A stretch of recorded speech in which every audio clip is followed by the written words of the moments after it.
성경 66권 가운데서 가장 긴 말씀은 이사야서입니다. 성경은 66권으로 이루어져 있지만은 이사야서는 66장입니다. 구약 39권과 신약 27권으로 성경이 이루어져 있듯이 이 이사야서는 크게 나누면은 39장까지와 나머지 27장으로 나눌 수도 있습니다.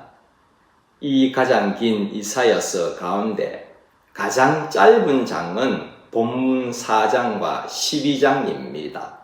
6절밖에 없습니다. 그러니 성경 전체로 봐서도 본문 말씀은 짧은 장에 속합니다. 가장 긴 장을 가진 것도 이사야서요. 짧은 구절을 가진 것도 이사야서라는 것입니다. 오늘 본문 말씀을 읽으셨는데 하나님께서 무슨 말씀을 하고 계시는지 아시겠습니까? 확 들어오지 않을 것입니다. 크게 두 부분입니다. 심판과 회복이라는 것을 염두에 두시면 되실 것입니다. 본문 말씀은 그날에라고 시작을 하고 있습니다. 1절에 뿐만이 아니라 2절에도 그날이라고 시작을 하고 있습니다. 그런데 3절에서 6절까지는 그날이라는 단어가 없습니다. 그렇기 때문에 3절에서 6절까지는 2절의 그날에 걸려 있는 것이고 1절의 그날은 2절과는 또 다른 그날이라는 것입니다. 그러니 본문은 1절과 그 다음 2절에서 6절까지의 두 부분으로 나누어져 있는 것입니다. 1절의 그날에 무슨 일이 일어났는가 하면은 7 여자가 한 남자를 붙잡고 말하고 있는 것입니다. 이렇게 말을 하고 있습니다. 우리가 우리 떡을 먹으며 우리 옷을 입으리니 다만 당신의 이름으로 우리를 부르게 하여 우리가 수치를 면하게 하라 하리라. 현대인의 성경에는 이렇게 번역을 했습니다. 그때에 7 여자가 남자 하나를 붙들고 이렇게 말할 것이다. 의식주 문제는 우리가 해결할 테니 제발 당신이 우리 남편이라는 이름만 좀 빌려주어 우리가 노처녀라는 수치를 면하게 해 주세요. 지금의 이 상황을 이해하기 위하여서는 앞장을 참조하셔야 합니다. 왜냐하면은 1절의 그날에 일어난 일은 사실 3장에 이어지는 마지막 부분의 말씀이기 때문입니다. 앞장 3장은 유다의 지도자들과 시온의 딸들의 죄로 인해 가지고 받게 될 심판의 내용이 구체적으로 기록되어 있는데 처절하기 짝이 없습니다. 이 내용이 본문 1절까지 계속 기록하고 있는 것이죠. 사치와 향락에 빠진 시온의 딸들이 장차 바벨론 같은 큰 나라로부터 침략으로 수치를 당하게 되고 장정과 용사들이 전장에서 죽는다고 예언하고 있습니다. 그래서 본문에 들어와 가지고는 남자들이 전쟁터에서 많이 죽어버렸기 때문에 7명의 여자가 한 남자를 붙잡고 애원을 할 것이라는 내용입니다. 뭐라고 애원하냐면 한마디로 말하면은 결혼을 해달라는 것입니다. 요즘 같으면 이런 일들을 보면 웃을지도 모르겠죠. 그러나 당시의 여자는 결혼을 하지 않으면은 사람 취급을 받지 못하였지 않습니까? 독신으로 산다는 것은 생각도 못할 시대였습니다. 단 이반 민족과의 결혼은 유대인의 단일 혈통을 유지하기 위하여서 또 이방인들의 우상 숭배와 연관이 지어져 가지고 철저히 금지된 것이죠. 또한 결혼했어도 자녀를 두지 않으면은 그것도 핍박을 당하는 한 요소이기도 했지 않습니까? 하갈이 이스마엘을 낳고서는 자식 없는 사라를 얼마나 깔보고 무시했습니까? 아들을 낳았더니 인생이 바뀐 것이었습니다. 아들이 없을 때엔 어디 감히 주인의 아내를 그렇게 대할 수 있겠습니까? 아들이 생기니 이때다 싶었던지 사라를 못 살게 굴었던 것이죠. 얕은 7명의 처녀들이 이러한 사회에 살았기에 한 남자에게 결혼하여 자녀를 낳게 해달라고 애원하는 비참한 현실의 재앙이 주어진 것이 1절 말씀입니다. 2절에 들어와서도 그날이 등장을 합니다.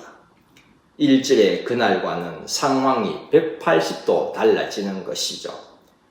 구약에서 일반적으로 그날이라는 것은 하나님의 심판의 날을 많이 의미합니다. 그런데 2절에서의 그날은 이제까지의 비참함과는 대조적으로 하나님의 구원에 관한 약속이 나타나는 그날입니다.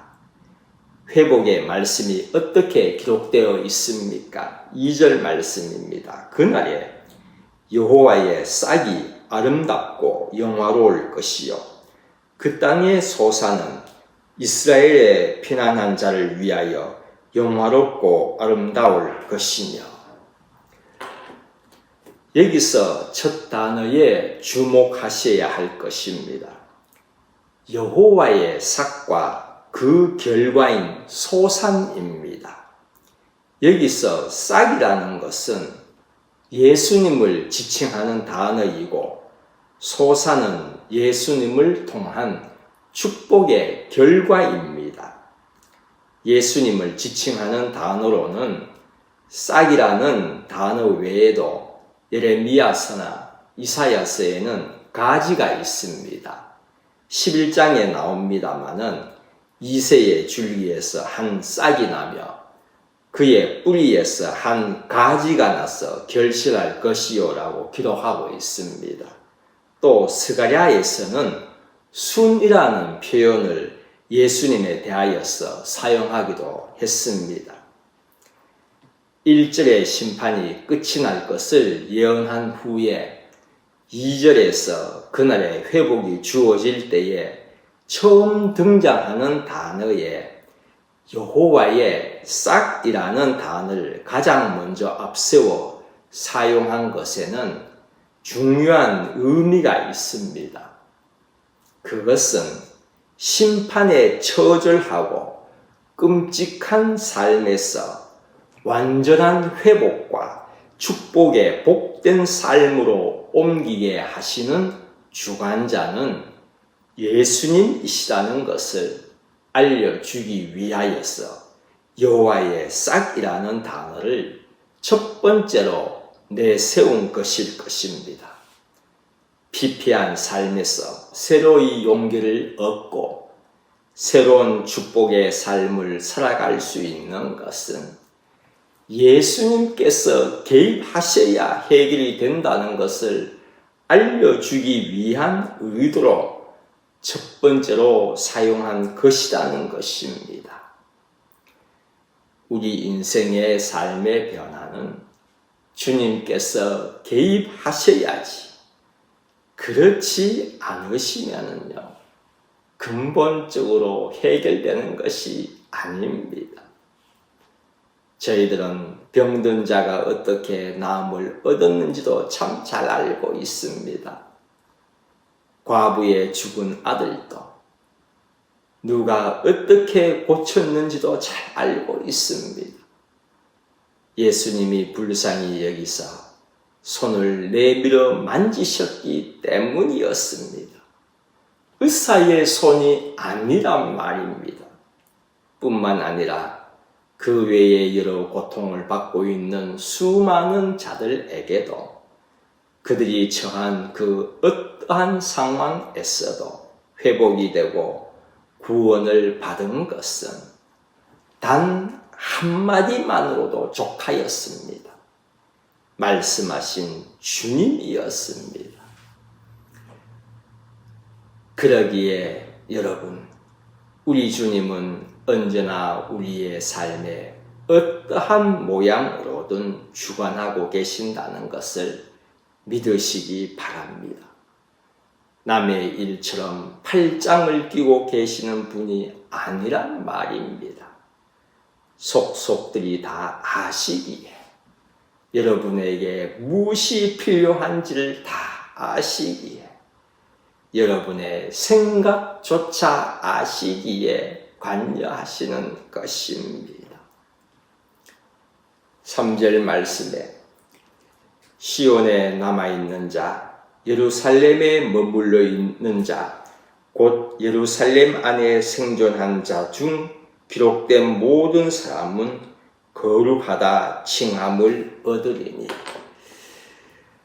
시온에 남아있는 자, 예루살렘에 머물러 있는 자, 시온과 예루살렘도 같은 표현입니다마는 남아있는 자나 머물러 있는 자도 같은 말입니다. 히브리 문학의 특징인 반복법을 사용한 것이죠. 그들은 다 거룩하다 칭함을 얻는다고 했습니다. 그 거룩하다고 칭함을 얻을 수 있는 것은 4절 말씀에 의하여서입니다. 이는 주께서 심판하는 영과 소멸하는 영으로 시온의 딸들의 더러움을 씻기시며 예루살렘의 피를 그 중에서 청결하게 하실 때가 됨이라. 심판의 영과 소멸하는 영으로, 그러니 성령으로입니다.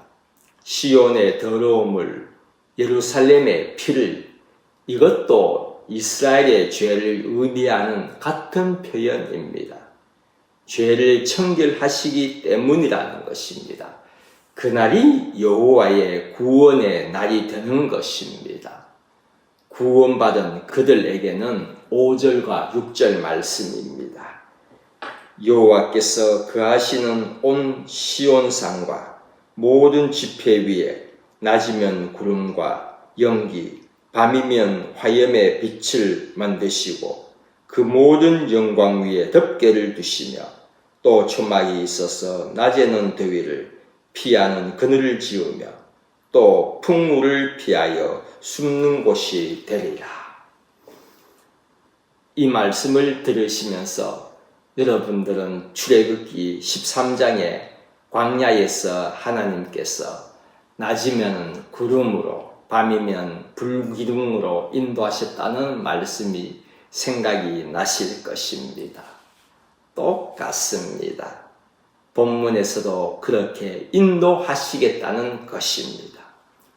구름과 불기둥을 만드셨다고 하셨는데, 여기서의 만드시고라는 것은 태초에 하나님께서 천지를 창조하실 때에 그 창조하신이라는 그 창조라는 단어와 똑같은 단어입니다. 그러니 하나님이 지금 있는 그 빛들과 구름들을 이용하시는 것이 아니라 새로이 창조하셨다는 말씀입니다. 우리 하나님은 그렇습니다. 저희들을 위하여서라면은 옛것을 이용하시기도 하시지만은, 지금 있는 것을 이용하시기도 하시지만은 새 것으로 인도하시는 분이십니다. 이 세상에 존재하지 않는 것이라면은 없는 것을 만들어서라도 우리를 위하여 준비하시는 이것이 하나님의 마음이십니다. 그런데 여기서 한 가지 더 기억할 것은, 낮에는 구름 기둥이, 밤에는 불 기둥이 떠나지 아니하니라라고 출애굽기에는 기록을 하고 있습니다. 하나님이 저희들을 짧게나마 인도하여 주셔도 감사한 일에는 틀림이 없습니다. 그러나 성경에는 떠나지 아니하니라라고 기록하고 있다는 사실입니다. 여러분, 하나님께서 저희들을 떠나신 적이 있으시겠습니까? 성령님이 우리 마음에 나가셨다가 들어오셨다가 왔다 갔다 반복하시는 분이신가요? 하나님은 내가 죄를 지어서 내가 멀리 떨어져 있더라도 결국은 그 자리도 하나님의 눈앞입니다. 돌아오기를 옆에서 기다리고 계시는 것이라는 말입니다. 내 기도가 응답받지 못한 것 같아서 원망스러울 때는 없었습니까? 꼭 이것만은 꼭 들어주셔야 되는데 결정적인 순간에 응답이 없었던 것 같은 적은 없었습니까? 그때도 하나님이 멀리 떠나신 것이 아닙니다. 하나님의 계획 바로 앞에 서 있는 것입니다. 하나님은 우리에게서 떠나지 않으십니다. 저희들을 포기하지 않으십니다. 그러기에 저희들은 기도의 응답이 좀 느리더라도 원망하거나 좌절하지 않아야 합니다. 세상의 삶이 좀 힘들지라도 슬퍼하지 않아야 합니다. 지금도 변함이 없습니다. 저희 가정들을 낮에는 구름 기둥으로 밤에는 불 기둥으로 지켜주심을 믿으시면서 살아가시기를 바랍니다. 6절 말씀과 같이 낮에는 더위를 피하게 해주시고 폭풍우도 피하게 하여 주실 줄 믿습니다. 아니 아무리 큰 폭풍우가 몰아칠지라도 그 가운데 예수님이 함께 계신다면은 폭풍우 그보다도 더 안전한 곳은 없을 것입니다. 오늘의 기도에도 의심하지 말고 믿으며 기도하시기 바랍니다. 하나님의 도움은 그냥 세상 사람이 좀 도와준 그 정도의 도움이 아니지 않습니까? 여호와의 싹이 움이 터서 소산에 풍성한 결실을 맺게 하시는데 누구를 위한 것이 아닌 성도 여러분들을 위하여 주님이 직접 풍성히 결실을 맺어 주실 것을 믿습니다.